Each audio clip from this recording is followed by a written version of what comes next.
સુરતમાં સાકાર થયેલી વિશ્વની સૌથી મોટી બિઝનેસ બિલ્ડિંગ સુરત ડાયમંડ બુર્સનું વડાપ્રધાન નરેન્દ્ર મોદીએ ઉદ્ઘાટન કર્યું હતું।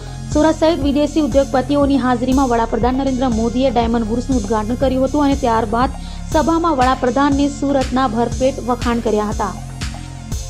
વડાપ્રધાન નરેન્દ્ર મોદીએ વિશ્વના સૌથી મોટા હીરાના ટ્રેડિંગ હબ એવા ડાયમંડ બુર્સ અને સુરત એરપોર્ટના નવા ટર્મિનલના લોકાર્પણ માટે સુરત આવી પહોંચ્યા છે।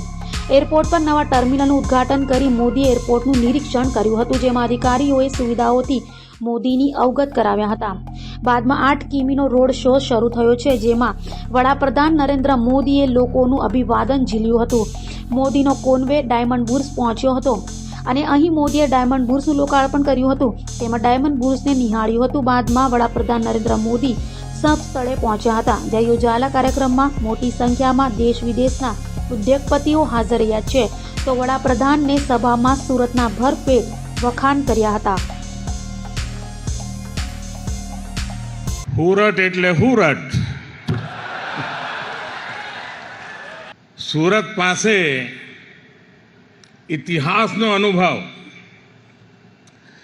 વર્તમાનમાં રફતાર અને ભવિષ્યની દૂરંદેશી, એનું નામ સુરત। અને અમારું સુરત એવું કે કામમાં લોચો મારે નહીં અને ખાવામાં લોચો છોડે નહીં। આમ બધી વાતે સુરતીને ગમે તેટલી ઉતાવળ હોય, પણ ખાણીપીણીની દુકાને અડધો કલાક લાઈટમાં ઉભા રહેવાની ધીરજ એનામાં હોય।